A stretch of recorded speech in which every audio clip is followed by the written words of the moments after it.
Class हो रही है क्या तुम लोगों की? हाँ, नेट का इशू है आजकल, सब जगह पर ही है। चलो, नेट का इशू सॉल्व हो जाए तो आप करो।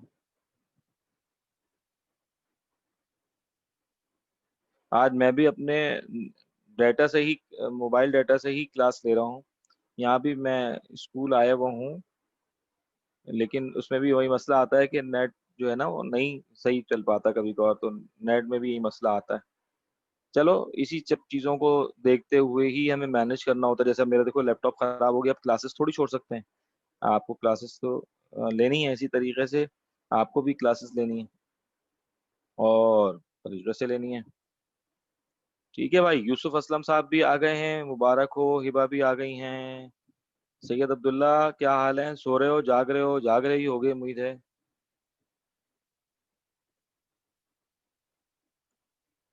Abdullah, hello hello.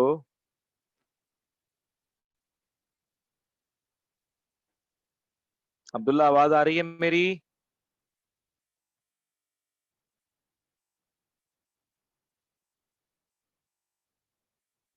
Mister Abdullah, आवाज आ रही है आपको हमारी? और बाकी सारे कहाँ हैं भाई? अब्दुल्ला, तो फिर बोल क्यों नहीं रहे? रोजा रखा हुआ है बोलने का या माइक खराब है?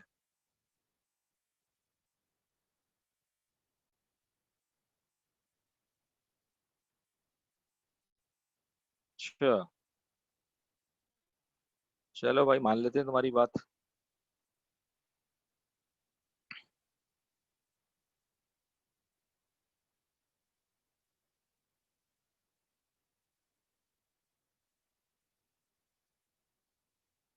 अच्छा भाई, आप लोग एक क्वेश्चन नोट डाउन कीजिए।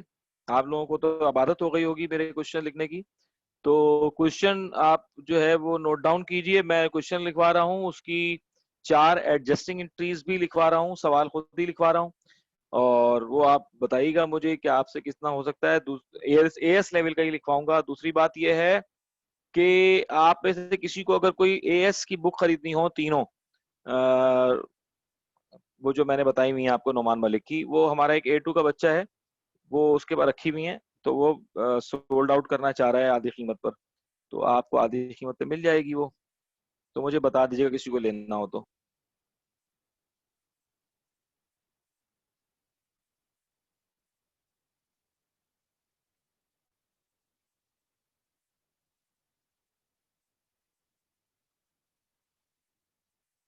ठीक है भाई, तो आपसे ये बात कहना थी।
शुरू करूं सवाल?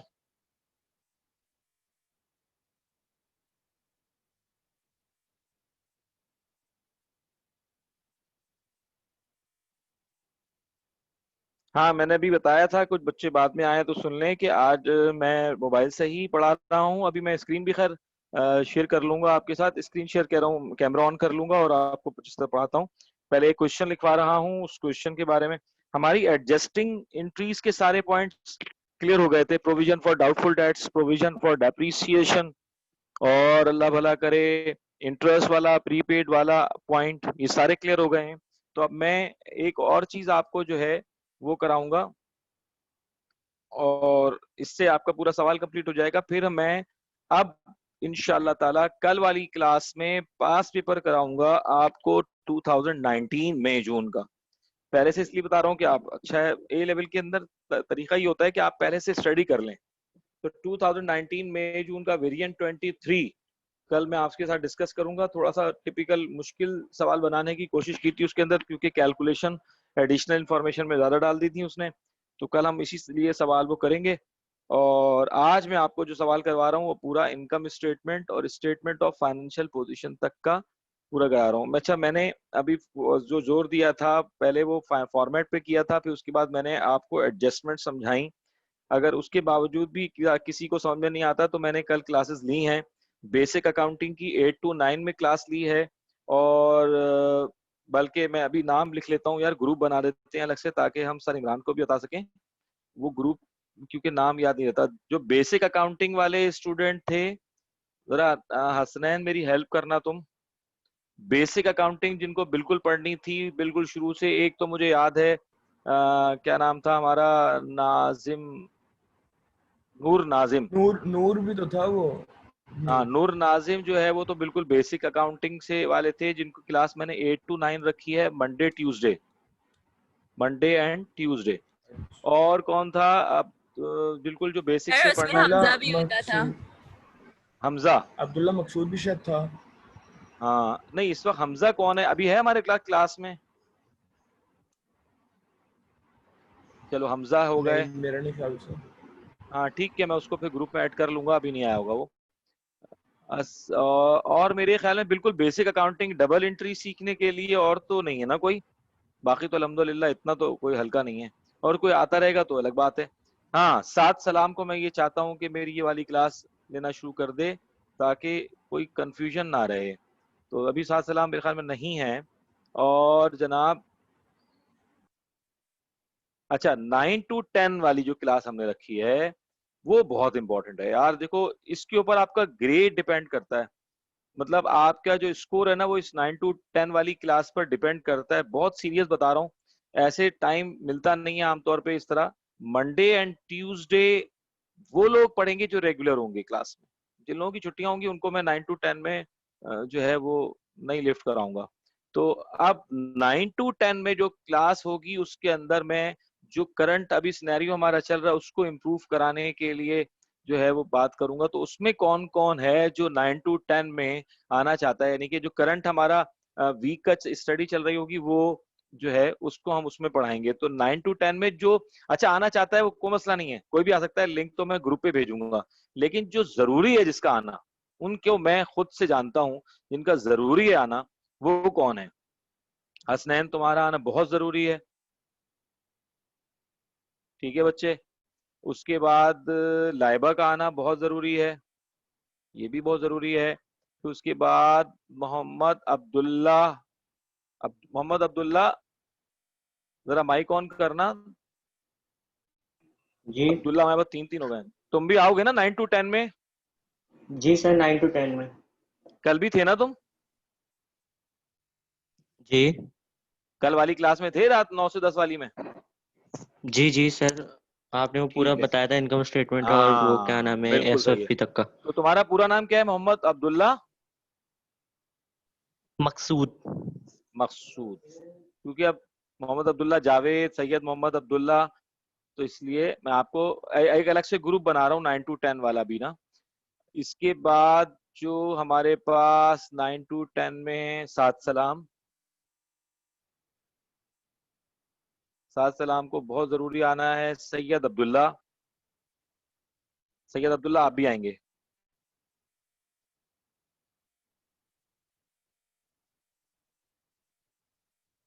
सैयद अब्दुल्ला, ताहा, और वो कहाँ गया, अभी तक आया नहीं, हसनैन जी सर। तुम्हारा दोस्त, हसनैन तुम्हारा दोस्त। कौन दोस्त सर? अरे क्या नाम था उसका, क्या खलील। नाम है? खलील की बात नहीं कर रहा भाई, इर्तिजा। इर्तिजा। इर्तिजा। हाँ, उसको मैंने मैसेज किया है बिल्कुल अभी अभी सर। वो पता नहीं कौन चल रहा है, कहाँ सो हाँ रहा है। पड़ा सो रहा होगा। अच्छा जी,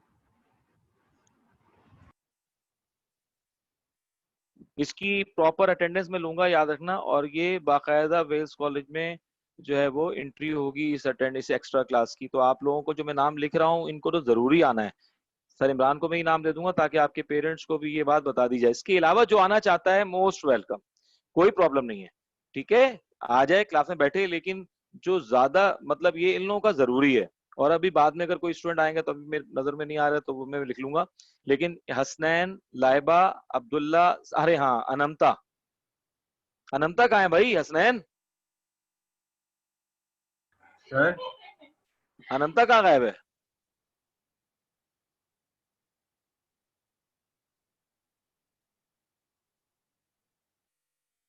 यार आवाज ही नहीं आती अब्दुल हसनैन की।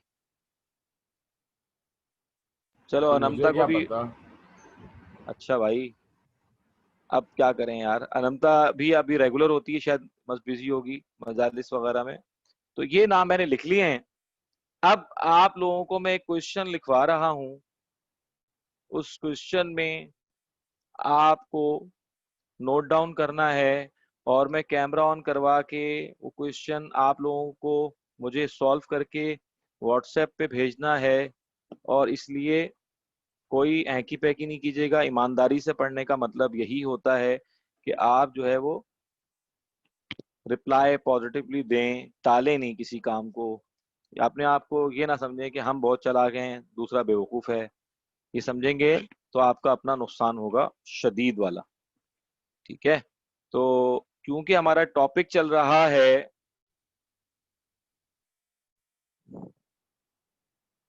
हमारा टॉपिक कौन सा चल रहा है? Income statement. इनकम स्टेटमेंट से रिलेटेड बाज दफा क्वेश्चन आ जाता है, और आपके यहाँ भी आया है कि उसने आपको मिक्स अकाउंट दे दिए हैं, और आपसे उसने कहा है कि आप जो है इसमें कैपिटल को फाइंड आउट कीजिए, ट्रायल बैलेंस बनाइए, और उसके बाद इस लिस्ट ऑफ ट्रायल बैलेंस के अकाउंट्स के ऊपर आप इनकम स्टेटमेंट और स्टेटमेंट ऑफ फाइनेंशियल पोजीशन बनाइए, और एडिशनल इंफॉर्मेशन भी दी जाती है। तो मैं अभी आपको कुछ अकाउंट्स बोल रहा हूं, उनके मैं नाम, अभी आप भी ऐसे लिख लीजिए बेशक। अभी मैं trial balance, list of balances बता रहा हूं, और लिस्ट ऑफ बैलेंसेस में मैं डेबिट और क्रेडिट मेंशन नहीं कर रहा। उम्मीद है आपके अक्सर स्टूडेंट्स को ये बात पता होगी। वैसे जो बिल्कुल बेसिक वाले हैं उनको बता रहा हूँ कि जितने भी एसेट्स होते हैं उनकी नॉर्मल साइड हमेशा डेबिट होती है, जितनी भी लाइबिलिटीज होती हैं उनकी नॉर्मल साइड हमेशा क्रेडिट होती है। कैपिटल की नॉर्मल साइड क्रेडिट होती है, एक्सपेंसेस की नॉर्मल साइड डेबिट होती है, रेवेन्यू इनकम की नॉर्मल साइड क्रेडिट होती है। ठीक है, ये पता होना चाहिए आपको। तो इंशाल्लाह ताला आप देखें कितना कर सकते हैं। मैं अब अकाउंट बोलना शुरू कर रहा हूँ, उसके लिए कैमरा ऑन करने की जरूरत नहीं है। वैसे मैं बता दूं, इस तरह सवाल को लिखना शुरू कीजिएगा आप कि following list of accounts of AM traders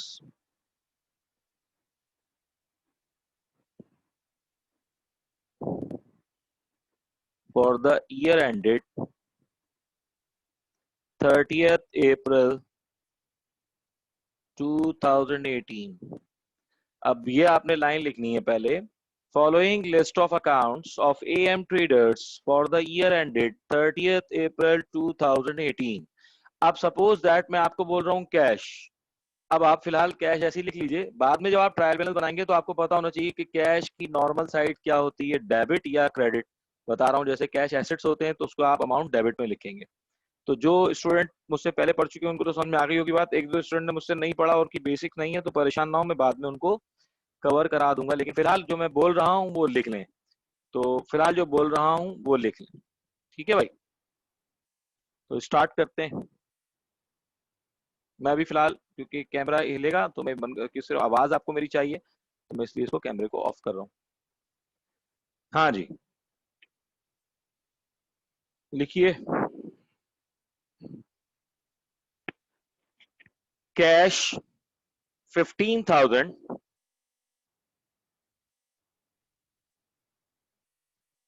cash 15,000 कोई रह जाए तो अकाउंट आप रिपीट करवा लीजिएगा मुझसे। Bank overdraft 12,000, bank overdraft 12,000,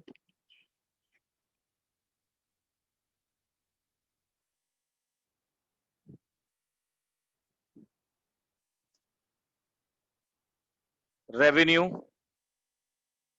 400,000, revenue 400,000, revenue 400,000। इस एक सवाल से आपका फाइनेंशियल स्टेटमेंट अच्छा खासा कवर हो जाएगा। बस एक दो क्लासों के बाद आप पास पेपर के बाद आप माशाल्लाह ये चैप्टर खत्म कर लेंगे। इसके बाद पार्टनरशिप वगैरह बड़ी तेजी से सॉल्व करेंगे इंशाल्लाह।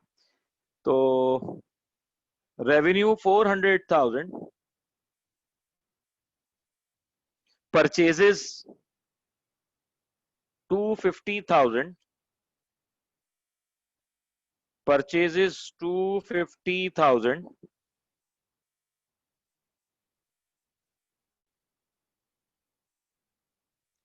Purchases 250,000,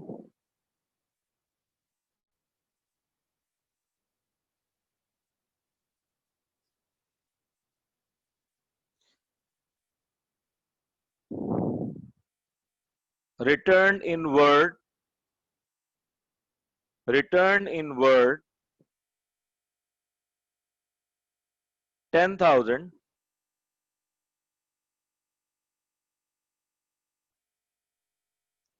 return outward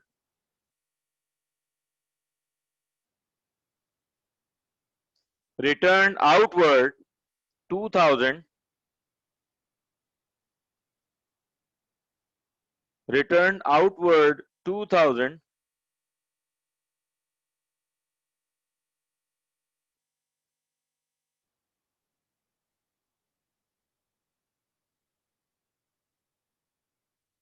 discount allowed 3,000, discount allowed 3,000,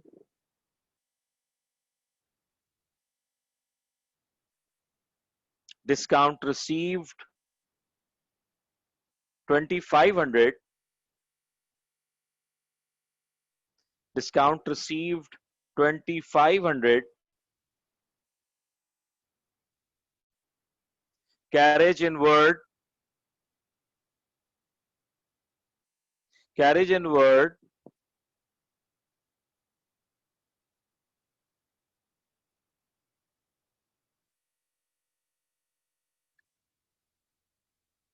1,500,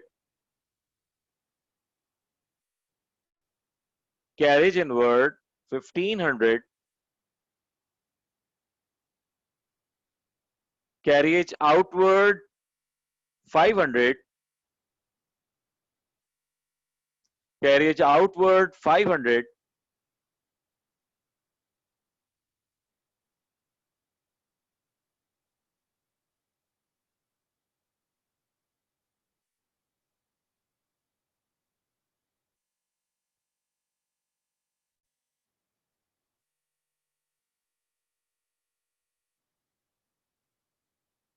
rent received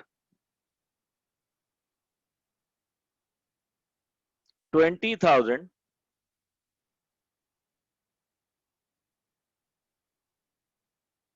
commission received 25,000,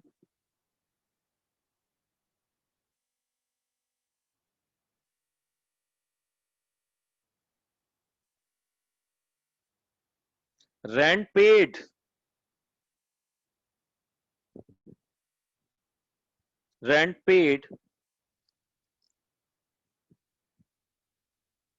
18,000, 18,000,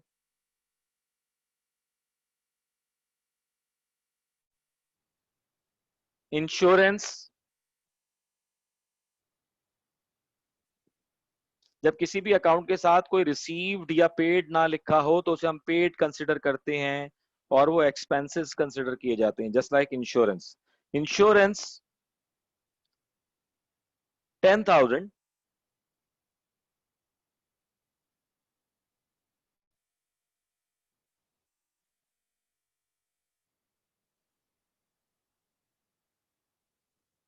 salaries, salaries,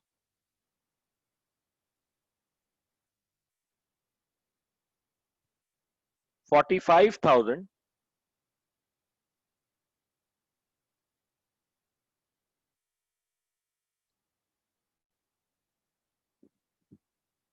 Utilities,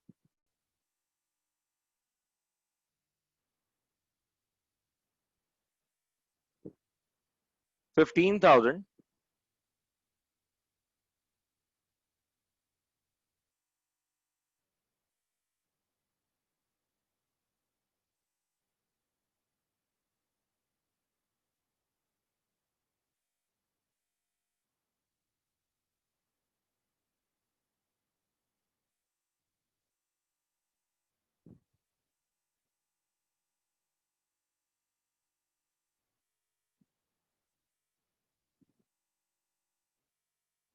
Drawing,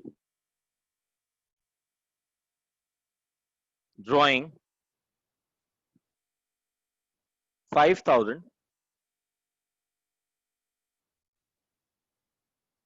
Inventory, 7,000. Inventory, 7,000.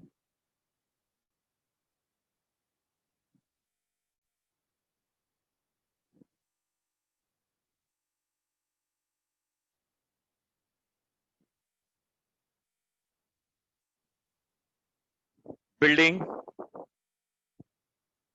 building, 700,000. Building, 700,000. Provision for depreciation of building,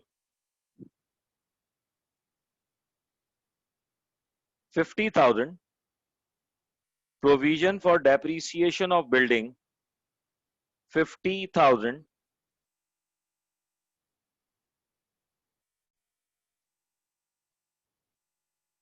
Machinery,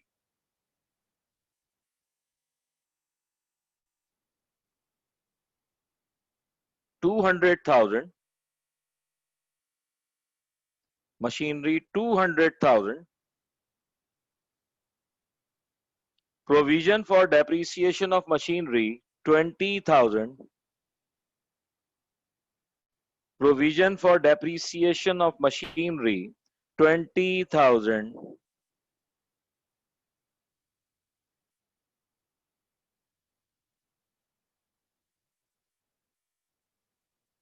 Furniture, 50,000.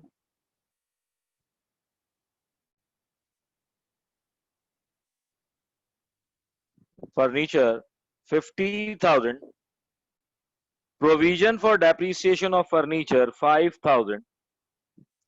Provision for depreciation of furniture, 5,000.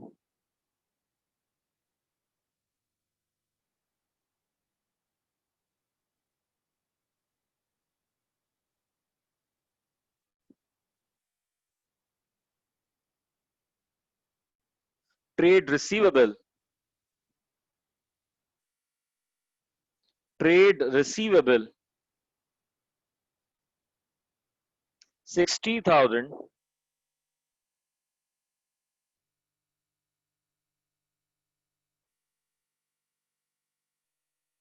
Provision for doubtful debts, 10,000. Provision for doubtful debts, 10,000.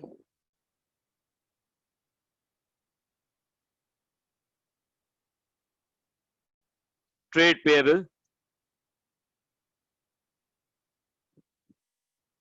12,000. Trade payable, 12,000. 10% bank loan, 10% bank loan, 50,000. 10% bank loan,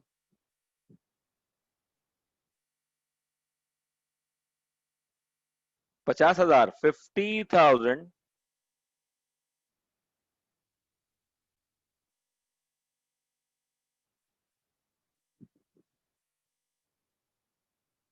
mortgage payable 10,000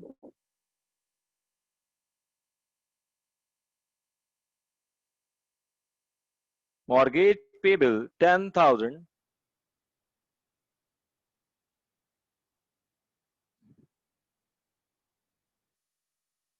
मैंने drawing लिखवाया, जरा देखिएगा, drawing account मैंने लिखवा दिया, I think लिखवा दिया है, चेक कीजिएगा, ड्राइंग अकाउंट जी लिखवा दिया लिखवा मैंने, दिया, लिखवा दिया। ठीक है। वह फाइनल लिखें capital, capital question mark, capital question mark,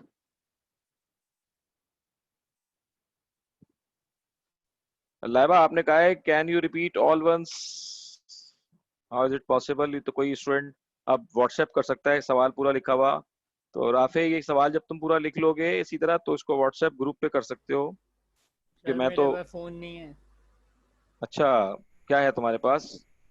PC से हूँ मैं, तो पीसी से आया हूँ। अच्छा, तो लिखा तो है ना सवाल, लिखा तो है। बस वो भेज ही सकते क्या तुम? नहीं ना, फोन ही नहीं है, कैसे खींचो खींचे। अरे भाई मुझे तो मेल कर देना, कुछ और कर देना, किसी भी तरह भेज देना, होगा ना, उसकी पिक्चर भेज देगा यूसुफ, पिक्चर भेज देना। ठीक है सर। हाँ जी, तो बात हो रही थी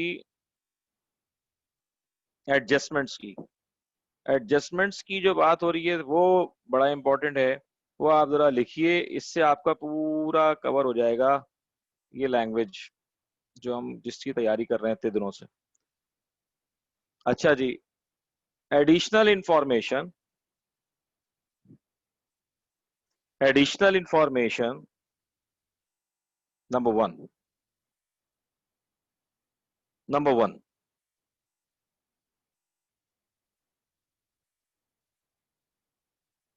inventory closing, inventory closing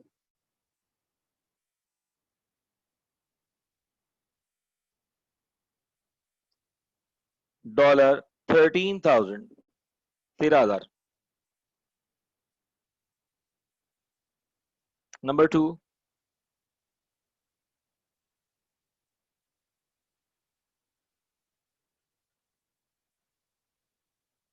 number two, prepaid rent, number two, prepaid rent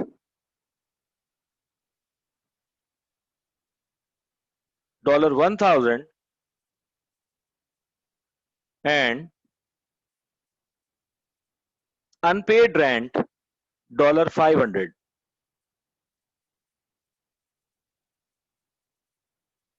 Number two, prepaid rent $1,000 and unpaid rent $500. Additional information number three,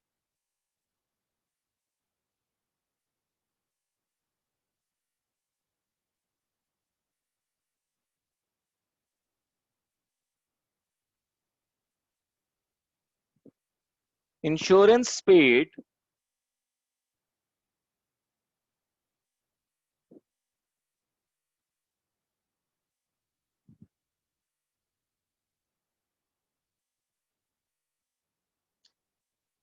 insurance paid in advance for 10 months, insurance paid in advance for 10 months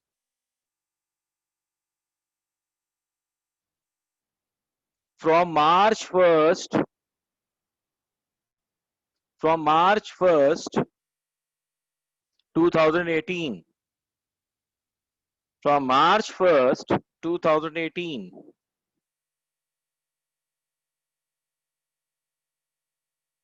additional information number क्या थी, 3 आएगी ना, 4 आएगी,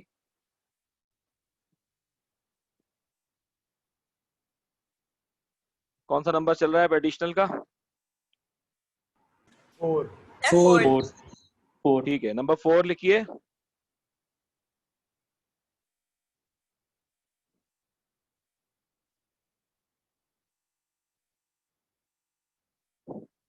customer account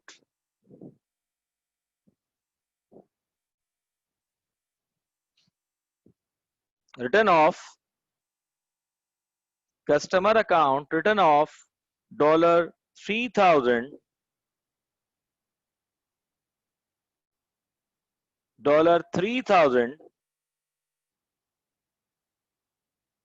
and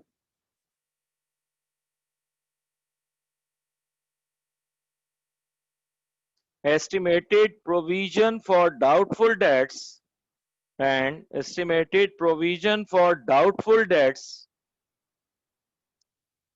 5% of trade receivable.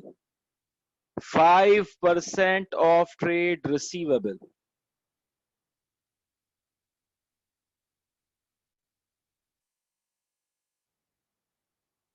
Five percent of trade receivable. Next, number 5.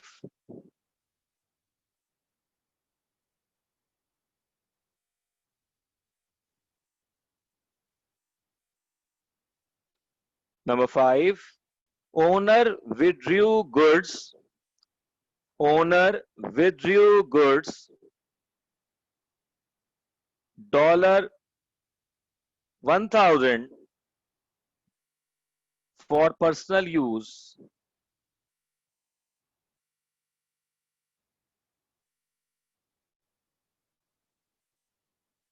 Were not recorded. Was not recorded. यानी कि वो आपने owner ने जाती इस्तेमाल के लिए गुड्स ड्रॉ कर लिए थे, ड्राइंग की थी, लेकिन वो एरर ऑफ ओमिशन हो गया, रिकॉर्ड नहीं हो पाएंगे.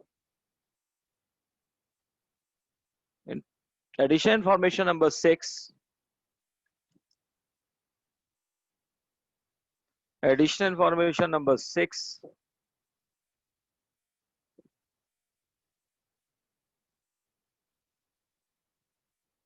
Bank loan received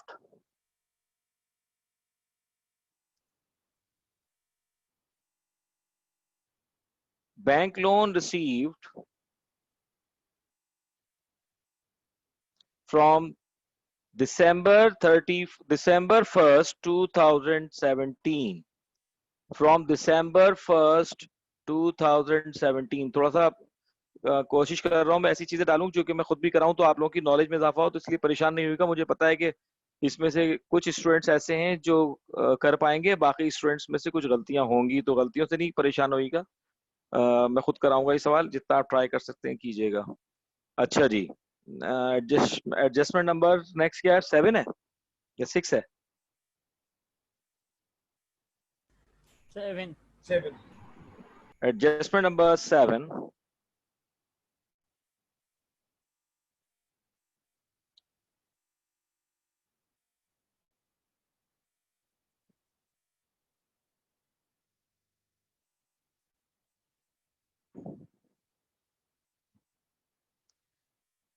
Depreciation 7A. Depreciation on furniture 15% on cost.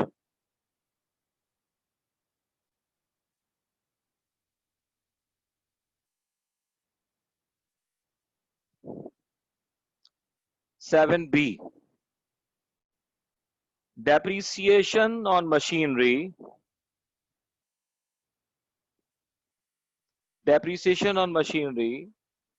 20% by diminishing/reducing balance method.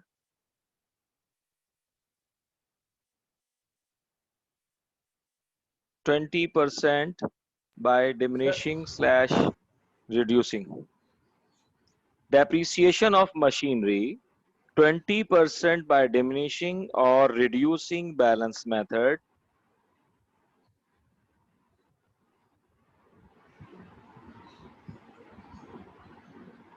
C.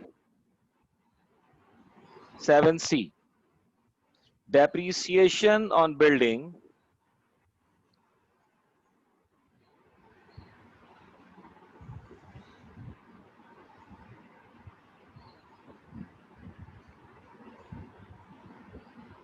by straight line method,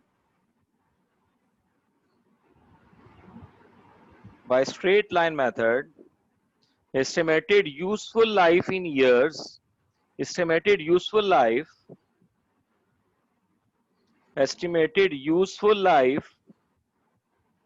25 years. 25 years.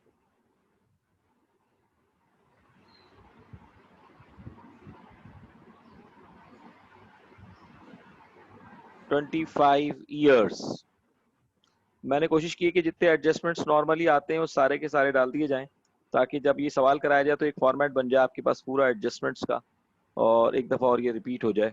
और आप में से जो सही करेंगे, मुझे पता है कौन कौन सही कर लेगा इंशाल्लाह ताला। अच्छा जी, रिक्वायर्ड वन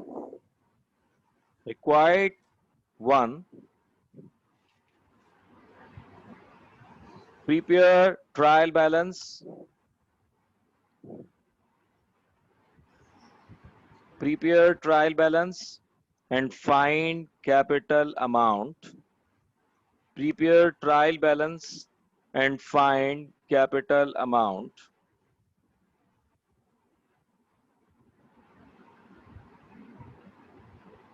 ये 10 मार्क्स है, इसके 10 मार्क्स हैं। Requirement 2, prepare income statement. Prepare income statement for the year ended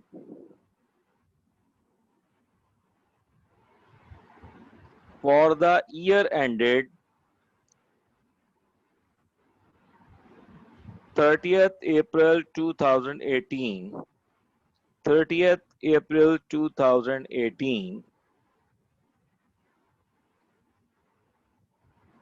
और अभी मैंने स्टेटमेंट ऑफ फाइनेंशियल पोजीशन तो नहीं कराई है, लेकिन रिक्वायरमेंट में लिखवा रहा हूँ।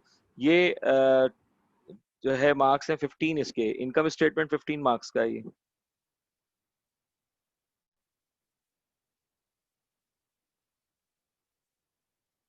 Requirement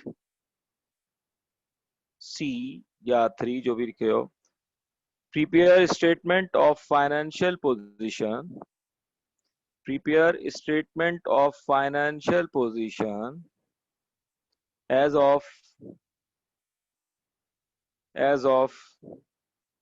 30th April 2018। तो मैंने आप लोगों को अभी जो क्वेश्चन लिखवाया है, तो इसमें मेरा पहला मकसद आपको सिखाना है कि which account to be debited and which account to be credited in normal situation। एक बात तो मैं आपसे ये आपको बताना भी चाहता हूँ, उससे आपसे जानना भी चाहता हूँ।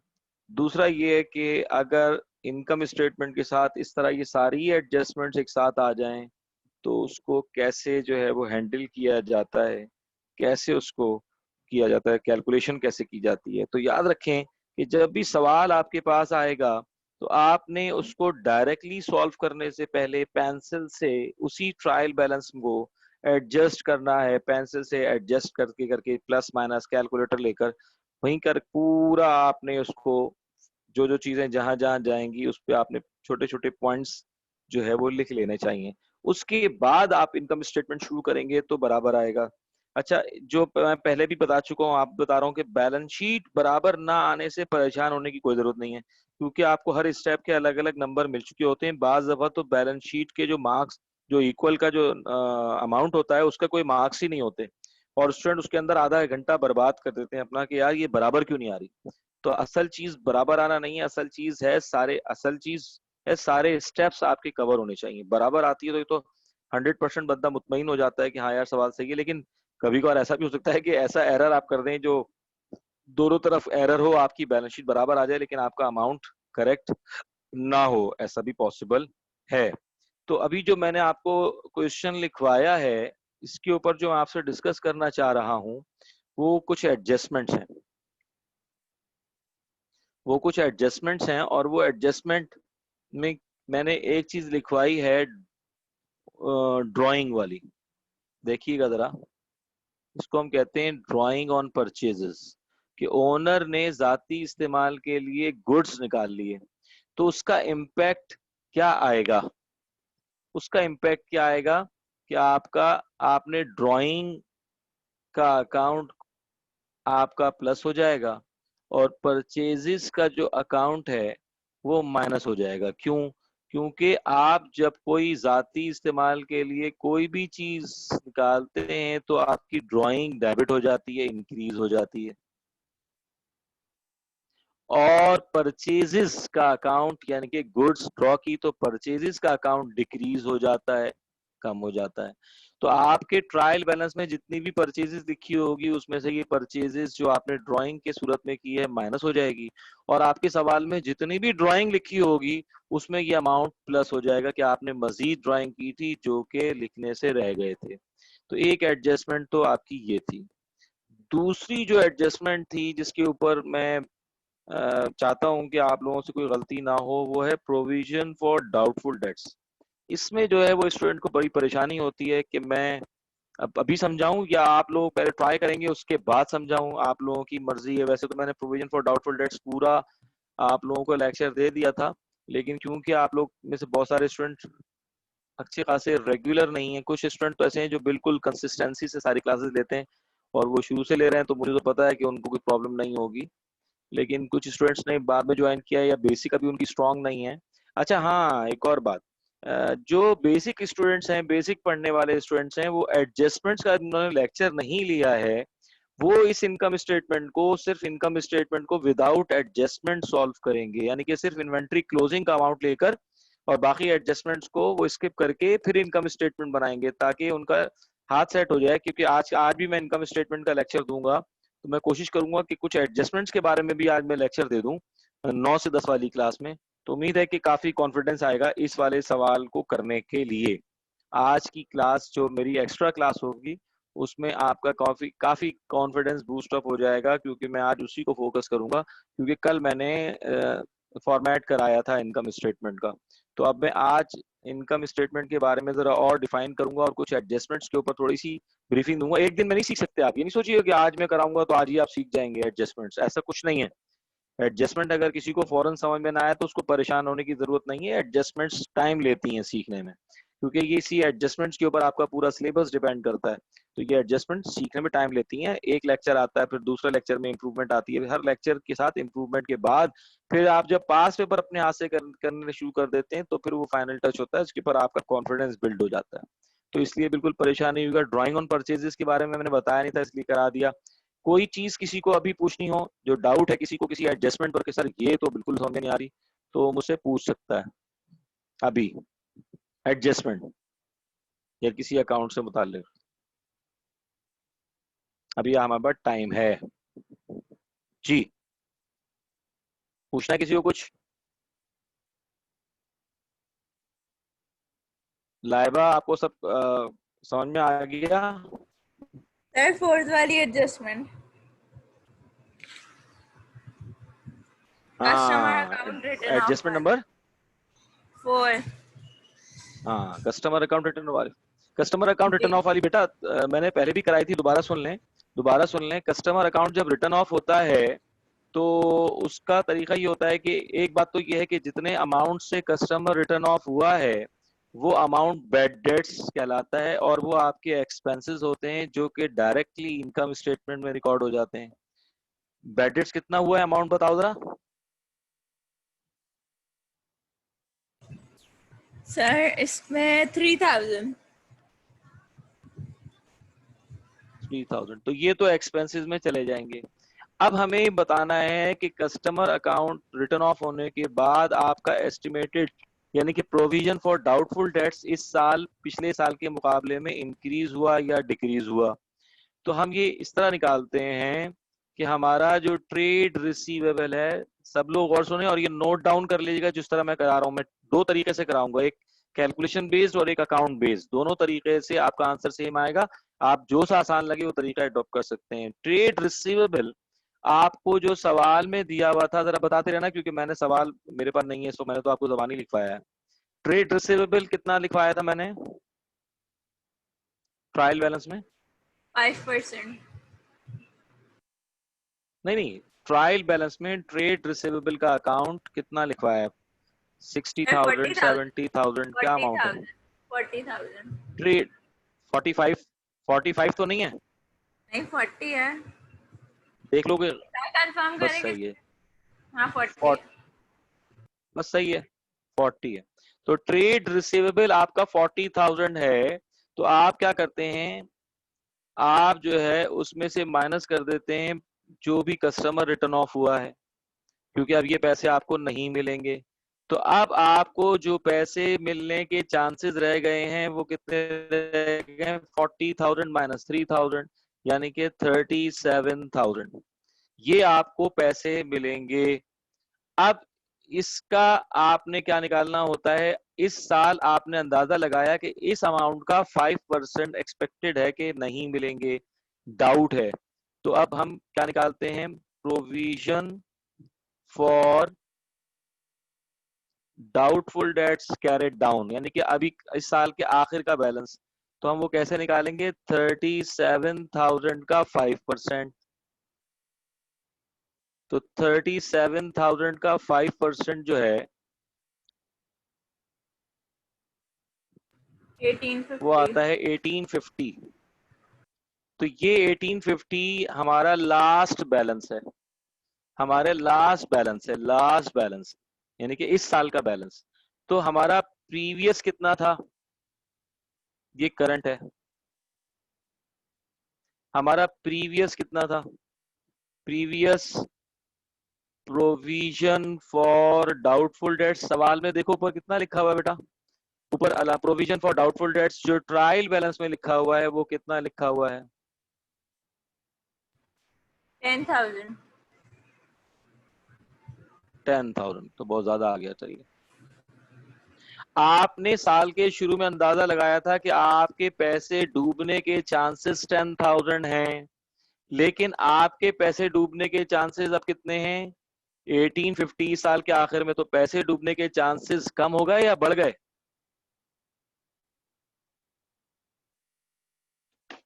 8150, बताओ, पैसे डूबने के चांसेस इस साल पहले पिछले साल के मुकाबले में कम हो गए या बढ़ गए? तो पिछले साल पुराना ये था, ओल्ड, मैं ओल्ड लिख देता हूं ताकि याद रहे, ओल्ड एक्सपेक्टेशन थी कि 10,000 डूबेंगे, न्यू एक्सपेक्टेशन है कि 1850 डूबेंगे। इसका मतलब है हमें फायदा हुआ ना, तो ये जी हाँ कम हो गया ना, तो ये कम हो गए, तो हम यहाँ लिखेंगे decrease in provision for doubtful debts. ये जब डिक्रीज वाला जो अमाउंट है ये हमारी अदर इनकम बन जाएगी, क्या बन जाएगी, अदर इनकम बन जाएगी, decrease in provision for doubtful debts के नाम से जाएगी कि 8150 हमें फायदा हो गया, और 3,000 हमारे एक्सपेंसेस में जाएंगे कि कस्टम हमारा लॉस हो चुका है। तो इस तरह ये प्रोविजन फॉर डाउटफुल डेट्स होता है। दूसरा तरीका प्रोविजन फॉर डाउटफुल डेट्स का हम बता देते हैं, एक और बल्कि यही बता देते हैं, अगर आपको प्रोविजन फॉर डाउटफुल डेट्स की इंक्रीज या डिक्रीज, 3,000 तो कंफर्म है बेड डेट्स हो गया, अब आपको निकालना है प्रोविजन फॉर डाउटफुल डेट्स का अकाउंट बना लें आप, और इसका ओपनिंग बैलेंस जो सवाल में दिया हुआ है वो क्रेडिट साइड पर लिख लें कि पुराना बैलेंस 10,000 था, और डेबिट साइड पर आप लिख लें बैलेंस कैरेट डाउन, जो कि कैलकुलेट करेंगे आप। कैलकुलेट कैसे करेंगे कि भाई आपको टोटल कस्टमर से पैसे लेना थे 40,000, उसमें से 3,000 डूब गए, बचे कितने, 37,000। 37 का 5% इस साल का एंडिंग बैलेंस है जो कि 1850 आया। अब हम देखेंगे कि 10,000 के मुकाबले में प्रोविजन फॉर डाउटफुल डेट्स इस साल कम हो गया, तो जितना कम हुआ वो हम डेबिट साइड पर लिख लेंगे, अगर डेबिट में कम है तो ये हमारा इनकम स्टेटमेंट का प्रॉफिट कहलाएगा। इस तरह ये क्लोज हो जाएगा अकाउंट। तो हम इस तरीके से भी सीख सकते हैं कि अगर अमाउंट इस तरफ कमाया तो ये प्रॉफिट होता है, इधर कमाया तो लॉस होता है। तो ये प्रोविजन फॉर डाउटफुल डेट्स का एक प्रोसीजर था जो आपको क्लियर करने के लिए मैंने रिपीट कर दिया। और जो कस्टमर अकाउंट रिटर्न ऑफ होता है वो तो होता ही बैड डेट से, वो तो एक्सपेंसेस में जाना ही जाना है। तो इस तरह ये सारी एडजस्टमेंट्स को जब आप अच्छी तरह बार बार करेंगे तो आपकी समझ में आएगी। इसके अलावा अब ये तो अच्छी तरह अब आपकी क्लियर हो जाएगी, क्योंकि मैं दूसरी तीसरी मरतबा मैंने ये प्रोविजन फॉर डाउटफुल डेट्स को करा दिया है। तो उम्मीद है कि आप में सब लोग ट्राई करेंगे, मुझे कुछ लोगों से तो कंफर्म है कि 100% सही करेंगे, तो इंशाल्लाह ताला। और कुछ पूछना है? हमारे वहाँ पर टाइम है, तो आप कुछ पूछना चाहें तो पूछ सकते हैं। हाँ भाई, अब्दुल्ला जाग रहे हो? ये चले गए हो? अब्दुल्ला?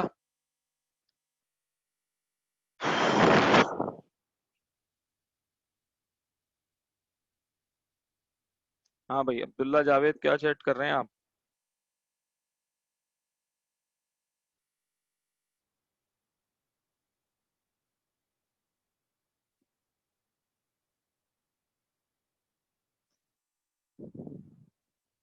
अच्छा, अब्दुल्ला जावेद जवाब दे रहे हैं। मैंने असम अब्दुल्ला को भी पूछ रहा हूँ। एसएम अब्दुल्ला, सर वो मेरे नहीं ख्याल है में सर। एसएम अब्दुल, वो अभी चला गया है। अच्छा, साथ कुछ इम्प्रूवमेंट है? कुछ समझ में आया इनकम स्टेटमेंट वाला मसला? जी सर, उसी में सर इम्प्रूवमेंट हाँ, आई थी एडजस्टमेंट तो तो हैवी लग रही होंगी, तो इसमें तो कोई शक नहीं है कि एडजस्टमेंट तो हैवी लग रहे होंगे, क्योंकि मैंने यार हैवी कराना मजबूरी है ना। हम आसान आसान अब 1 साल के अंदर ही हमें अपना इसी 2 साल 3 साल नहीं होते हमारे पास एएस में। एएस के अंदर हमें इसी तरीके से लेके चलना है, तो थोड़ा सा हैवी लगेगा। लेकिन जब मैं छोटी छोटी चीजें इसलिए करा रहा हूँ कि जब मैं पास पेपर पर आऊंगा तो आप लोगों को टेंशन ना हो, तो परेशान नहीं होना। और बस मेरी एक्स्ट्रा वाली क्लासेस लेते चले आना, फिर कहीं जाके आप कवर कर लोगे। जी जबकि सर। मुइज को, मेरे ख्याल में मुइज को समझ में आ रहा होगा, कोई इतना इशू नहीं है मुइज का। लेकिन मुइज अगर लेना चाहे क्लासेस तो बिल्कुल ले सकता है, 8 to 9 वाली। खलील को जरूरत नहीं है मेरे ख्याल में। लाइबा, लाइबा तो ले रही है क्लास, और अब्दुल्ला ये भी ले रहे हैं क्लास, सही है। तो इंशाल्लाह ताला अच्छी चीजें आपकी कवर हो जाएंगी। अगर कुछ सवाल किसी को करना है तो कर लीजिए, आप लोगों में से किसी को कुछ पूछना है तो पूछ लें, वरना फिर कल मिलते हैं। और आज हम क्लास में मिलते हैं 8 to 9 और 9 to 10 में, इंशाल्लाह ताला। ठीक है भाई, कोई सर चीज पूछनी सर है? ये हाँ क्वेश्चन बेटा। आपको कब आज करके देना है? ये बेटा क्वेश्चन मुझे कल कल शो कराना है आपने सारा, आज की ठीक है? क्लास में मैं नहीं आ पाऊंगा, जरा मुझे जाना है आज। कल मेरी क्लास में, आज आज आज है ना क्लास आपकी, वो जो रात वाली 9 हाँ to 10 बस 2 ही दिन तो मुझे होती है, नहीं मंडे जाना। ट्यूसडे। मैनेज कर लेना यार आज कहीं जाना से। है सर, अब मैं कोशिश करता हूँ सर। अच्छा हसनैन, तुम्हें जाना है तो हाँ, तुम्हारा तो मसला मजलिस वगैरह का होगा ना। जी सर। ठीक है, तुम जब आ जाओ, जब फ्रेश हो जाओ तो मुझे मैसेज कर देना, देख लूंगा मैं कुछ भी। ठीक है? या तो रिकॉर्डिंग अगर आप मुझे सेंड कर दें तो उससे आसानी हो जाएगी मुझे। ठीक है, ठीक है, मैं रिकॉर्डिंग करवा लूंगा लेक्चर की, फिर तुम्हें सेंड कर दूंगा। ठीक है, सही है। अच्छा, और कौन, कुछ पूछना है किसी को? सर मैं पूछी थी 6 वाली, बैंक लोन रिसीव हाँ, फ्रॉम 31 दिसंबर ये भी 27। बता दिया था हमने। अब देखो बेटा, हमारा जो बैंक लोन है वो रिसीव कब हुआ है? तुम्हें रिसीव कब हुआ है बैंक लोन? December 1 को। तो तुम्हारा यस। साल कब खत्म हो रहा है? 30 अप्रैल को। तो दिसंबर, जनवरी, फरवरी, मार्च, अप्रैल, तुम्हें लोन लिए हुए कितने महीने हुए हैं? 5 महीने। 5। लोन लिए हुए कितने महीने हुए? 5 महीने। तो तुमने लोन जितना भी लिया है, उस लोन का तुम 5% निकाल लोगी। 5% तो लोन था ना? लोन का इंटरेस्ट कितना है? 10% है। लोन का अमाउंट कितना है? ऊपर देखो, 10% लोन के साथ अमाउंट मैंने कितना लिखवाया है? 50,000 है। ट्रायल बैलेंस में लोन कितना लिखा हुआ है? जी सर, सर 50,000 है। 50,000 का 10% था तो 5,000 आ गया है बेटा। ये 5,000 1 साल का लोन होगा। अगर आप पूरे साल, कोई डेट नीचे मेंशन नहीं होती तो हम 5,000 का लोन लिखते, इंटरेस्ट लिखते।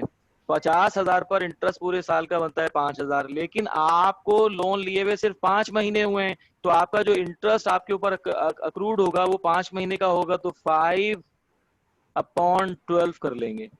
तो इसका मतलब ये हुआ 5,000 इंटू 5 डिवाइड बाई 12। तो ये पॉइंट्स में आ रहा है, आप राउंड ऑफ करके लिख दीजिएगा, क्योंकि मैंने तो कैलकुलेट नहीं किया था। 2083, तो आप लिख लेंगे 2083। तो 2083 आपका इंटरेस्ट पेड के नाम से एक्सपेंसेस में चला जाएगा, और बैलेंस शीट में भी यही अमाउंट जाएगा कि आपने ये अमाउंट अभी तक पे नहीं किया है। अब समझ में आ गया? पहले हम पूरे साल का इंटरेस्ट निकालते हैं और जितने महीने हो चुके हैं उतने महीने से मल्टीप्लाई करके उसको 12 से डिवाइड कर देते हैं, क्योंकि साल में 12 महीने होते हैं। और अगर नीचे कोई डेट रिसीविंग की नहीं लिखी होती तो पूरे 5000 का इंटरेस्ट रिकॉर्ड किया जाता। एंट्री नंबर 6 की बात सही है लाइबा बेटा? Yes sir. सर ये जो तो तुम खरीद से भी 2083 खरीद से पढ़ लिया करो छोटी छोटी बात। 2083 वाली जो अमाउंट है यही एक्सपेंसेस में लिखनी है और यही एसएफपी में, यही पे बिल में लिखनी है, यही करंट लायबिलिटी भी है और यही एक्सपेंस भी है। सही है। ठीक है, चलें अब ट्राई कीजिएगा इंशाल्लाह ताला। आप लोग फिर मुझे बताइएगा क्या हुआ। सॉरी, चलें फिर, अल्लाह हाफिज सबको, अपना ख्याल रखिएगा। और अभी 8 से 9 वाली 10 से वाली क्लास में जो जो लोग आएंगे वो बता दीजिएगा मुझे, जिन लोगों के नाम लिखे उनको आना जरूरी है, बाकी लोग अपनी मर्जी से आ सकते हैं। थैंक यू, अल्लाह हाफिज। अल्लाह हाफिज़ सर।